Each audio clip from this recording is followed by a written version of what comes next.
and welcome back to another episode of Rugby with Pads. Today, we're going to be going through the long-awaited running back room. This is actually being recorded early. We're recording this on the 6th of July. So some things might have changed. There's still a lot of running backs out there who have no homes. Dalvin Cook, Zeke Elliott, Leonard Fournette. We're just going to have to deal with that. And obviously, this is an illustrative series. Trying to say that with after a couple of drinks.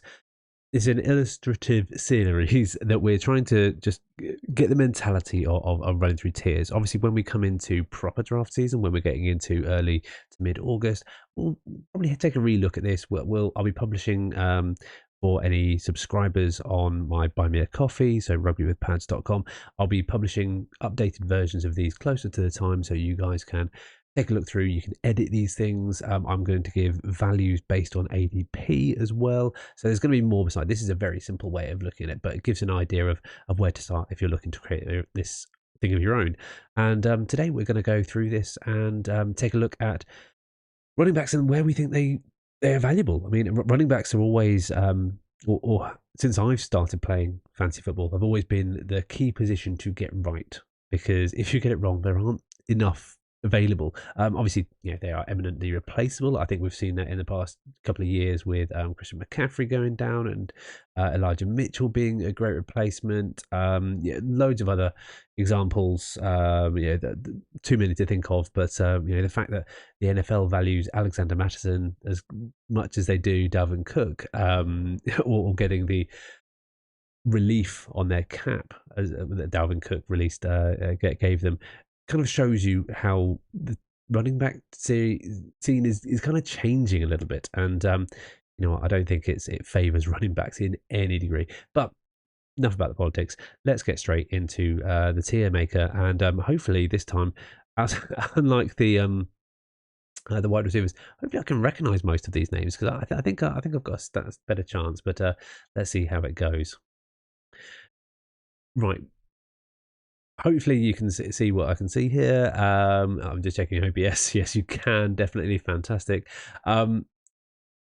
We've got a wide range of outcomes here.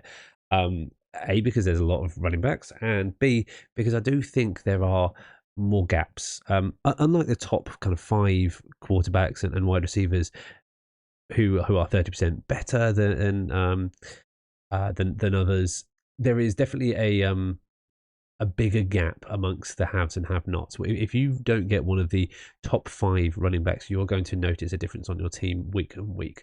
And I wanted to reflect that, and that's why I've got these kind of weird and wonderfully titled tiers. I'm not just going straight S to whatever it is, S to F tier. We are going to go through some people based on situations, and you'll hopefully see what I mean here. And you know what? We're just going to start with 2 names that you probably won't be surprised if you've listened to this podcast before, but we're going to put 2 names here that got me my titles last year: Austin Eckler and CMC. They are a cut above. You could have them the 101, 102, 103. It doesn't matter. If you draft them here, you will not be unhappy. We talked the other week about wide receivers and how Justin Jefferson and Jamar Chase could be definitely in this tier as well, on their side, or obviously the wide receiver side. But you could draft these in your top 3 positions, and you would not be unhappy. I think many people are favouring Christian McCaffrey based on age this year, but I think Austin Eckler is in such a fantastic situation. They haven't put as much faith in him in the contract talks, but you know what? He entered the league late. They have put some money behind him, and they are trying to balance probably what is going to be a contract extension for Justin Herbert as well. So I think he's taking a team-friendly deal. Doesn't mean they don't have faith in him. I think they definitely do. It'd just be interesting to see how that lands in the wider landscape of things. Right.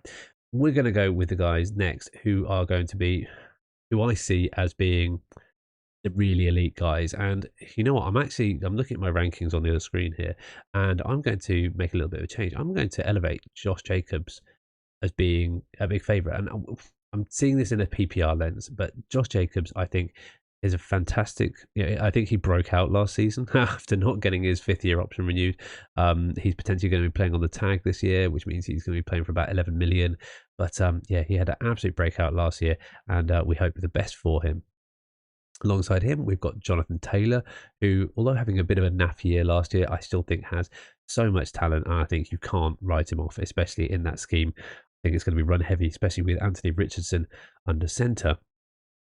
We're going to put a favourite of mine, Saquon Barkley. I had him from a 2nd-round pick. I had him alongside CMC in one of my leagues. It was fantastic. We absolutely tore it up. Saquon Barkley is that guy. Yes, he's currently going to be playing on the tag. I think he will stay. I think they'll work out an extension of some degree. But yeah, we'll have to see how that goes. And you know what? Finally, to finish this off, I'm going to go with a new name, Bijan Robinson. Rookie running backs get a lot of play, and highly touted rookie running backs get even more. And I think Bijan Robinson is in that mix. I am going to put him up there in my first rounders. Now, I put these first rounders because I'm expecting to see 4 or 5 names as well, maybe 5 or 6, going from the wide receivers. So yeah, these guys top in the cut above are going to go in the first 3-4 picks. You're then going to have a sprinkling of Cooper Kupp, a sprinkling of Justin Jefferson, Jamar Chase, and then we're going to start seeing probably the likes of Jonathan Taylor, Saquon Barkley, and Josh Jacobs, and maybe some other names who I don't favour as much, but I'm going to put in the set and forget category. And these are all what running back wants. I do think these guys at the top, because of their pass catching abilities, better, but I don't think the gap between these 2 tiers that we've got here already is too great. So started out obviously Austin Eckler, CMC. I think they are going to be great. Josh Jacobs, Jonathan Taylor, Saquon Barkley, and Bijan Robinson, I still think have a reasonably similar range of outcomes. But that doesn't give us 12. That gives us 6. So who's in the next tier? Who's in our set and forget? And I think you've got some obvious names here. I'm going to put Derrick Henry in here. I'm going to put Nicholas Chubb. Where is he? This guy here. And I'm going to put... Who else am I going to put in here? You know what? I'm just going to start with those 2 guys, because I do think that they are. If you pick them in the first round, you're not unhappy. If you pick them in the 2nd round, again, you're really happy because they might have dropped to you. But I'm going to actually skip straight on to league winners, and we know why these guys are set and forget. These guys are pure runners. I think Nick Chubb maybe has the edge over Derrick Henry in this group, because he's going to see more catches. There's no way he's not, with Kareem Hunt not being re-signed to the Browns. Nick Chubb is going to see more catches, or more reception opportunities, should I say. Yeah, some great options here. I am then going to go to my league winners, and hopefully you guys are not going to be surprised by who's going to be in here, but I'm going to put Joe Mixon on here. I've picked him up in Dynasty. I think he is going to be fantastic, and I think he has the league winner category here. I think has all the range of outcomes to go all the way to the top, especially in some coming out of OTAs. I think Joe Mixon is going to have a fantastic time of it. I'm also going to pair him with Dameon Pierce. Now, these league winner in each of my tiers is special, because you'll see when we do a draft, they aren't drafted at this position. They are probably drafted much lower. So the tier break is much more obvious. And I think that they are league winners because you can get them at an opportunity cost a lot lower. I'm going to put in there as well a new name that I haven't actually got on my list on the left here. I'm going to put him in now, and I think based on the fact that DeAndre Swift has moved on, we are going to put Jahmyr Gibbs in that mix, and he is one of my guys as well. Yes, I might favouring him. He's maybe drafted in line with this, so he's maybe less of an obvious choice, but I think these 3 guys, if you came away, and it is possible to come away with all 3 of these guys, you are laughing, because you haven't given up probably your 1st and 2nd round picks for a running back. And we'll deal with that when we get into a mock draft a bit later.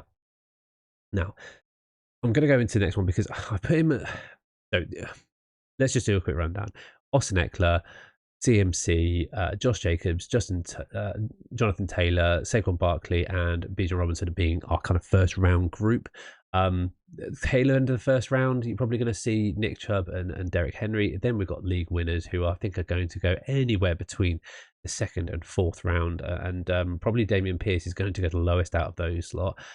I think potentially Jahmyr Gibbs could go the highest because there's so much hype around him, but I do think hype is worthwhile. I mean, for any first round, top 15 drafted running back outside of, I think the exception is Melvin Gordon. They have had an RB1 type season, and that gives us our kind of top 10, top 12. These are our RB1s, and so the next kind of guys are going to be fringe RB1s. And if you're a Cowboys fan, you are not going to like me for this. I am going to put, I believe this is him. Is that Tony Pollard? Yes, that is Tony Pollard there. Tony Pollard, I think, is overhyped. And not because I don't think he's talented. He's massively talented. He is slight, not that slight, but I don't think he is going to be carrying a full RB1 workload. And I do think there is a small possibility that before autumn comes around, for October, I think we will see Zeke Elliott come back in to the team. Once they've restructured some cap, they've had some injuries, all of that fun stuff. We forget that Ronald Jones was a highly drafted running back. They've drafted a couple of running backs over the last couple of years who are kind of in supporting roles. I'm not sure whether Tony Pollard could be the goal line back as well. So Mick McCarthy is going to run it a lot, so he has got a lot of opportunity, but I do worry about him a little bit. I think in that mix as well, you know what? No, we're going to skip forward a little bit, and I'm going to kind of edit a bit on the fly. We're going to look at bounce back candidates, and I think the two bounce back candidates I have here, one is going to be obvious, and I think he's already touted for an early potential to be a comeback player of the year. Breece Hall, who was unfortunately injured early on in the year, and I am going to put in that mix as well Najee Harris. Najee Harris has all the volume opportunity, but they were in a bad offense last year. I think with Tony Canada gone, is it Tony Canada? I don't know what his name is, but the offense coordinator change, I think they're going to see an uptick in production, especially with a bit more consistency, a full off-season program with Kenny Pickett. I think he could be a bounce back. And again, all of these are a bit fluid. I think Najee Harris could probably be better than him, but I'm putting overhyped in there because Tony Pollard and overhyped here because he's been drafted here or here. I don't think he's worth that, and I think that's where you need to look at these tiers and look at how you evaluate players and make a judgment call based on that. Right. Who else have we got here? Shall we, before we take a break, let's keep on the positive train. So we've got a lot of players that we've looked at here. We're going to look at maybe a bigger group here, and we're going to look at guys who I think have the upside on their side over RB2s, and then we're going to have, when we get to the next set, we're going to have a look at regression candidates. I'm going to flip these guys around because I actually think the regression candidates still have a lot more opportunity than our lower end RB2s. But let's look on the positive. Let's look at our upside RB2s, and I'm going to start with, I believe it's this guy. That's Antonio Gibson, so I'm guessing this must be Brian Robinson. Again, I need to get used to players' faces. We're going to start with guys who I think have opportunity upside, and I'm going to pair him with Antonio Gibson. I think these guys are going to get a lot of run play. Regardless, they're going to be used differently. Antonio Gibson has already been talked about in OTAs. Brian Robinson was obviously very favoured last year. I think he's going to be incredibly good over there, and I'm really excited to see him play. And this is hard. I am actually going to skip a couple of players, and I'm going to come back to them, but I'm going to come back to James Conner, who I think has a lot of opportunity available to him. There is no one else on the roster. I think he's going to be good, and I am going to draft him in this range. I think he is suitable, and he's going to have a similar range of outcomes to these guys. He may get more volume. I don't think he'll be as efficient as the other two, but I think he will be fantastic as a pickup for an RB2, and you would be very happy to have him in the situation. And although we've talks about him so much over the last couple of years, Cam Akers is not going to die. Cam Akers is still about in LA. despite wanting to do everything in his power not to be. We are putting him in there, and we're going to have some guys who I think have a massive amount of upside opportunity as well. Miles Sanders, I think, is going to have that RB2 upside. He is their only real option there. I think he's going to do great. And can we see? I believe that is Khalil Herbert. Khalil Herbert as well, I think, is going to. Oh, is that David Montgomery? That's David Montgomery, isn't it? So I see we're going to move him away. Where's Khalil Herbert? I'm not sure if he's on this list here. McKinnon, yeah, that must be Mostert. Well, I would put Khalil Herbert in this mix as well. Is that Khalil Herbert? No, is that David Montgomery? I can't tell who these guys are half the time. That is Khalil Herbert. It must be. I think it's done with a K. But I think Khalil Herbert has an upside opportunity over there in Chicago. They are going to run it more. I think he is above Roschon Johnson and the other guys.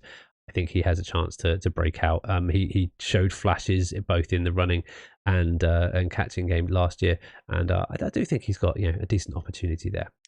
Right.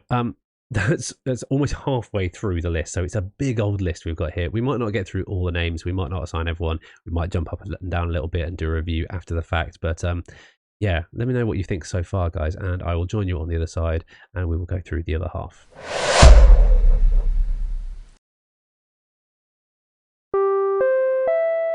Right, competition time, guys. Rules are on the screen as you see them now, but part one is we're trying to drive subscriptions to rugbywithpads.com. You can find all the information here, but for every single subscription you make from £1 a month, you can get all the benefits that you would do on a normal Patreon. But as you go up, you can also get merch with it as well. And this is how we're selling our merch that you've seen me wearing during some of these YouTube videos as well. If you enter for as little as £1, you'll be entered into the competition. There's bonus entries for higher tiers as well. Now, we'll announce the winner of that on the pod once we've got a minimum of 10 subscribers, and then part two comes in. So get ready already. Go to youtube.com/rugbywithpads, click subscribe, and comment on any of the videos. And there's a fair few. We bring out the videos at the same time as we do on Spotify and Apple Podcasts, and you'll be entered into a competition to win either a t-shirt or a pop socket. It's free, but we must make sure that part one is won first. Let's drive that traffic over to rugbywithpads.com, and the draw announcements will be on the pod. I'll keep you updated with what we're doing and put some stuff on socials. Right, back to the pod. And welcome back. And you know what? I'm just going to come out and say, hopefully you guys who are watching on YouTube are seeing that this is slightly more slick. I'm slightly getting more used to OBS and the streaming setups and all of that fun stuff. So hopefully that is showing in the production value. And I did find that this tier maker has a presentation mode, so you see less ads on screen that I'm not even getting paid for. I'm not even getting monetized on this one. So I was giving away ads for the kindness of my heart before. Now you're not seeing them, but yeah, hopefully this is you're seeing a little less post mixing and post editing in this. But let's carry on and let's stop waffling on about that side of things. We're going to go into the lower side of guys, and funnily enough, when I originally did this list, I actually had the regression candidates and the upside candidates switch the other around. But I'm thinking when you're drafting in this area, you actually want to favor the upside candidates over the regression candidates, because when you're looking at your second or third guys, maybe playing flex, you're not going to necessarily forget them. You're not going to have them in your lineup every week, especially when you look at someone like Brian Robinson and Antonio Gibson. Their relationship, it's probably going to be one of their guys. Yeah, there's only so many touchdowns that can go around. I think there is a level of touchdown dependency, who's got the hot hand, that kind of thing. I want that to not necessarily be my guy that I have to have in my squad. And some of these regression candidates, I think if you've drafted them, you might have to have them in your squad. And I'll use my first guy. You can see him because it's forehead. It's fantastic. Travis Etienne is my first candidate for regression. I think the drafting of Tank Bigsby has actually scared me a little bit, and I think he might actually not get as much first and second down work as we think. Travis Etienne, I think, might line up in the slot quite a lot, although they have a bevy of receivers, so I'm not really sure where his place is in the whole thing. He's very talented. He has a rapport with Trevor Lawrence, So he's going to get used, but it has scared me a little bit. And the same can be said for Kenneth Walker. Kenneth Walker the third, may I say. Zach Charbonnet was drafted over there, over in Seahawks land, as was Jackson Smith and Jigba. I'm not quite sure of the identity of that team, outside of Geno passing a lot to TK Metcalf. Maybe they're going to balance his workload. Maybe they saw something. Maybe he does have a niggling injury concern. We don't know yet. So yeah, he's someone I'm putting into the mix of regression candidate because I think Zach Charbonnet is going to take away some of his upside opportunity. And in terms of regression as well, I'm going to put our two Green Bay running backs, but I'm going to favour AJ Dillon in this mix over Aaron Jones, simply based on where they're being drafted. I think for the opportunity, AJ Dillon has already come out and said he's going to get more opportunity. Aaron Jones is another year removed, but doubt Aaron Jones at your own risk. He has he's never missed out on a top 15 spot, basically. So yeah, Aaron Jones definitely could have it, but he's the first year without Aaron Rodgers. Yeah, maybe they're going to pound the rock a lot. They've got a good offensive line, but I think they're going to split touches more. I think it's going to be more of 50-50 than a 30-70 split. And yeah, Jordan Love, that worries me a little bit, and I think that's where you may have to be a little bit concerned there. Let's see who else we've got here. We have got, again, I've moved some people up massively, but I think we've got someone who I like a lot, and I would love to draft more, and he's drafted way higher, but I do not see him as being as nearly as talented as some of the other guys. Ramondre Stevenson, yes, he kind of ousted Damian Harris from the spot there. He had an amazing year last year, but they did draft a late running back, and I think they've got some other guys there who I think might become problems. And my worry here is that Dalvin Cook is probably going to get brought in by the Patriots. I'm even though he's not yet. This is being recorded 3 weeks before it's being released, so we might have a completely different change of opinions. I'll do a correction in the notes if I need to here. But with Dalvin Cook being a little bit of a threat here, I'm going to keep Ramondre Stevenson relatively low on my wish list. And this is why we do this. We are building a wish list of players here and players we like to draft in those ranges. Elsewhere, I think that's most of the guys that we want to talk about in this range. So let's just move through and pick out some names here. Let's look at some lower end RB2s. I like Pacheco. You can get him for basically free. I think he's really good. I think James Cook, where is he? James Cook, I think, is going to be a fantastic lower end RB2. He will do good for you. I'm going to put David Montgomery. Have I already done David Montgomery? I can't tell if that's Khalil Herbert or David Montgomery. I can't tell who this is either. Either way, David Montgomery is kind of in that mix there. I think I think Jahmyr Gibbs is by far and away the more talented guy. Yeah, there's a lot going on here. And then we go into these regrettable fades. And the regrettable fades for me are obviously, Dalvin Cook being without a team at the moment. I think his opportunity could be much better, but he is coming off an injury. And Alvin Kamara, mainly because, and he's being drafted, I've seen him going in like the 11th. If he's in 11th, that's a fade for a good reason. You want to pick him up then, because when he is on, he is on. But I think when you've got Kendre Miller knocking at on your doorstep, much younger, maybe much more physically able as well. Now, Alvin Kamara, I'm sorry, you were my team ride or die guy for the longest time, but I think with the prospect of missing out on 6 to 8 games, there is some doubts there. And there are a lot of doubts for other players as well. And I'm going to start with this guy, Javonte Williams. Is it Javonte Williams? Yes, it is. I don't really trust that he's got the buy-in of the entire team. And I think with that as well, when we look at the people who have been brought in around him, Samaje Perine, I'm actually going to put Samaje Perine above him. Javonte Williams will be drafted in this overhyped category. And maybe actually that's where I should put him. But I'm going to put him in the doubts because I'm really having him low on my list. Even if he falls to me at an opportunity where I would like this tier, probably still not going to do him. And this is almost a tier to say, don't go for him, Sam.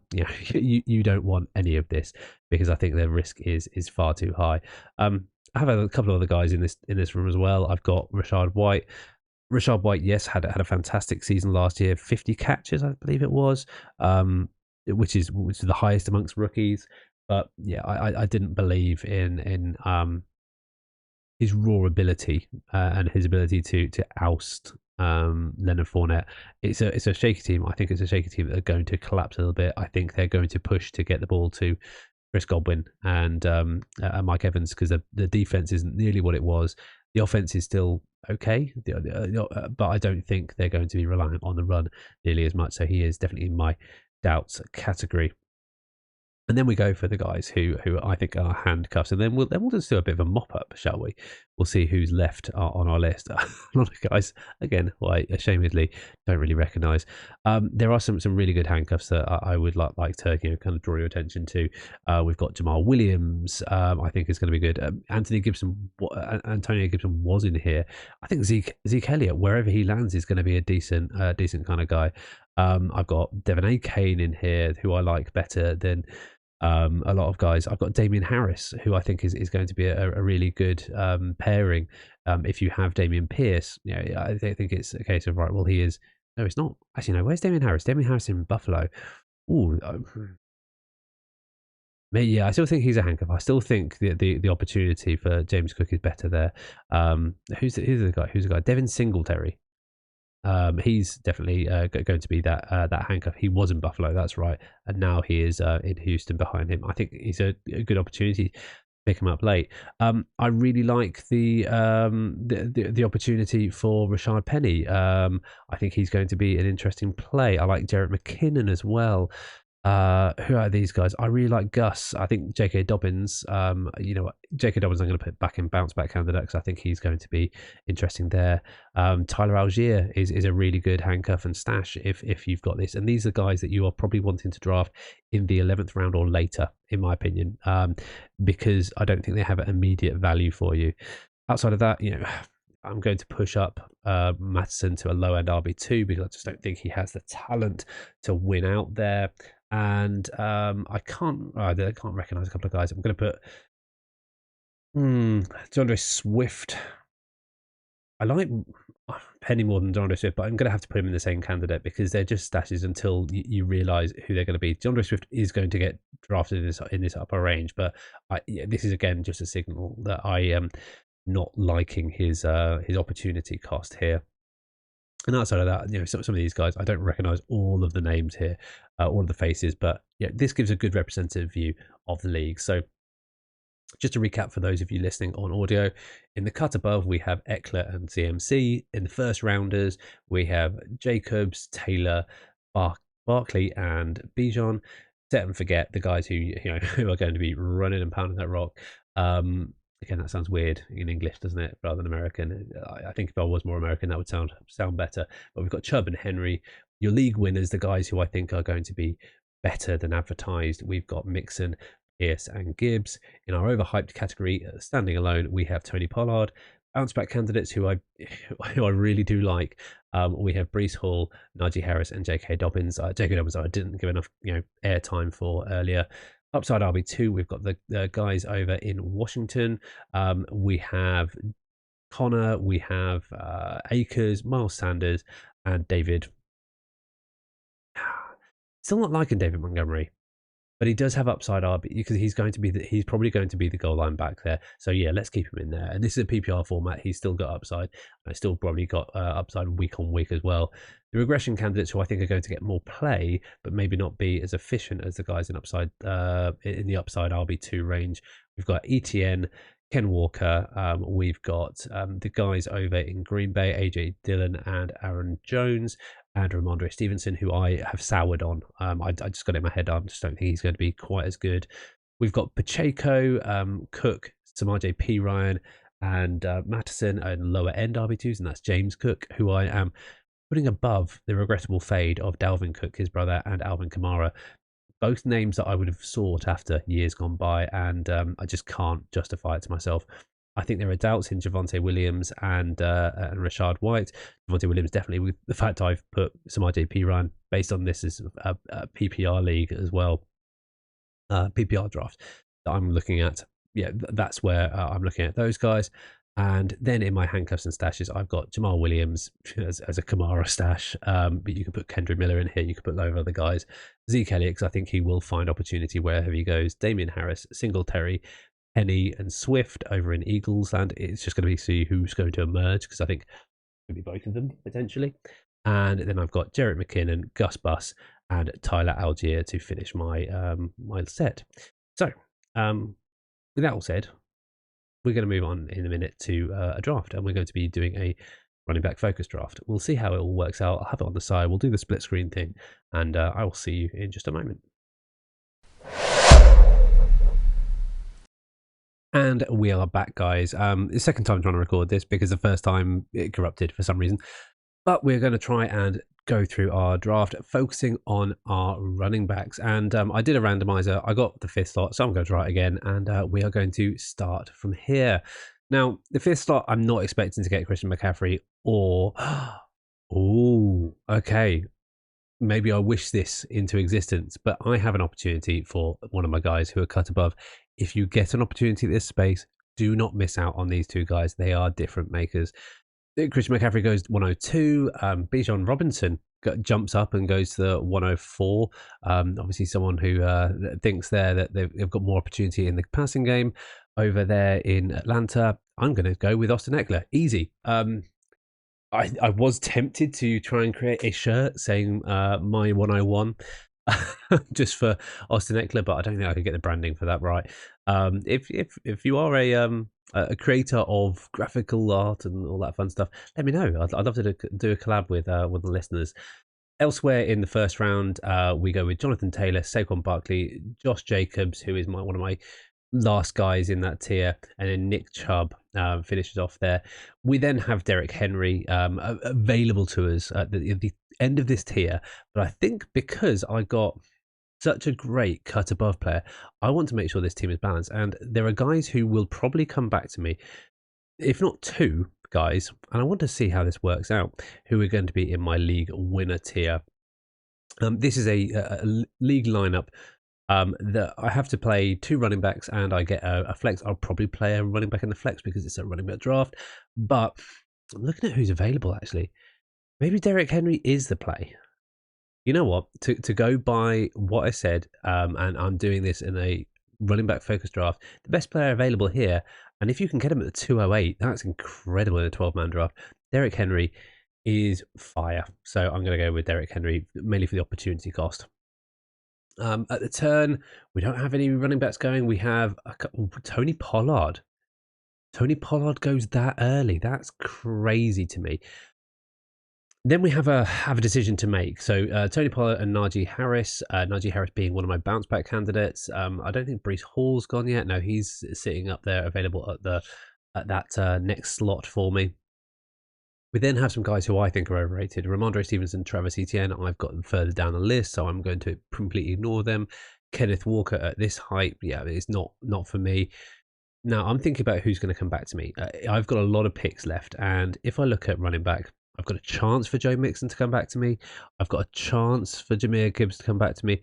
And if I look down here, it's pretty much definite that Dameon Pierce is going to come there. So I'm actually going to forgo running back at this position. I need to make sure I have a balanced team still.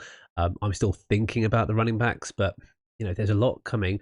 There's some people at the back end who haven't got one. Maybe they're going to pick 2. Maybe I'm not going to get lucky. But even if I have to run with Austin Eckler and Derrick Henry, that 2 opposite sides of the coin, that's fantastic. So I'm going to go with who I think is the best player available here. I'm going to go with DK Metcalf. Breece Hall goes straight after, not surprised there, and then you start getting this run. Jahmyr Gibbs does not come back. Joe Mixon does not come back. So we're seeing those guys being rated in the 3rd.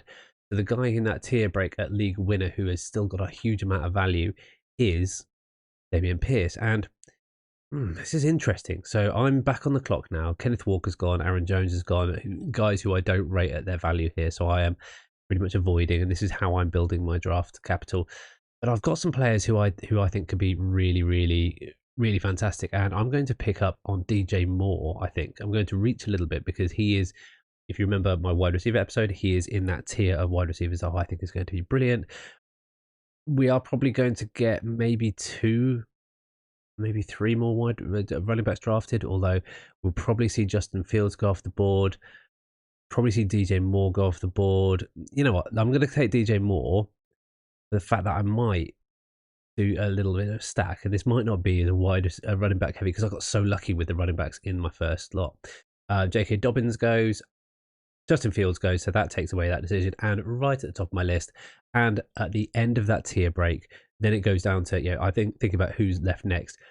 My next upside, or my next best player available is going to be Bijan Robinson. Sorry, not Bijan Robinson, Brian Robinson, Antonio Gibson. That tier upside RB2.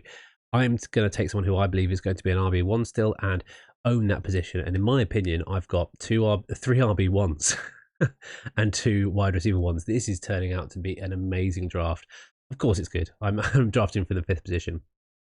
Alexander Mattison, who is overrated, goes next, in front of both Miles Sanders, who I think is a massive value. I do like Miles Sanders a lot, and Dalvin Cook.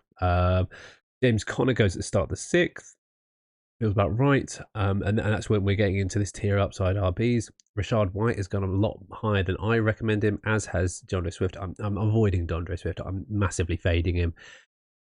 Funnily enough, this draft outside of all of the other ones is probably going to look the most polarizing because I have studied running backs quite a lot over the last few years. I've been favoring running backs in most of my drafts and maybe forgoing other positions. But you know, I've done this move in a couple of other drafts. I'm actually going to move and go for Trevor Lawrence at this point because I feel really comfortable if I only go into my fictional league here with these 3 running backs that I've got: Austin Eckler, Derrick Henry, and Dameon Pierce. I'm really happy. So I'm going to make sure I stack up on other positions. I'm going to go for a quarterback, and at the end of that tier break in my quarterbacks is Trevor Lawrence.